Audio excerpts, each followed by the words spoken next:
រុងជីនរុងបានដោយសាររៀងស្មៃសំយូតែជីវិនបងភ្លឺពេលដែលមានអូនចូលមកថ្ងៃ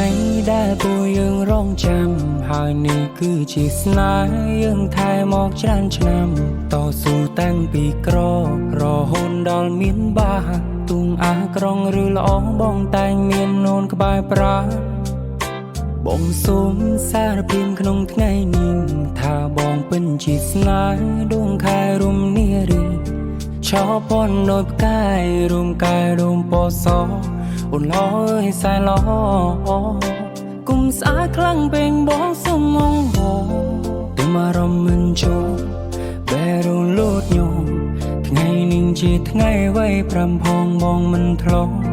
ចាំទុំរៀបចំឲ្យយ៉ាងខ្លាចជាគូគប់អូនគឺជាប្រពន្ធតែបងទុំអូនដូចទ្រសុំជួមបេះដូងមួយនេះផងតើបានទេ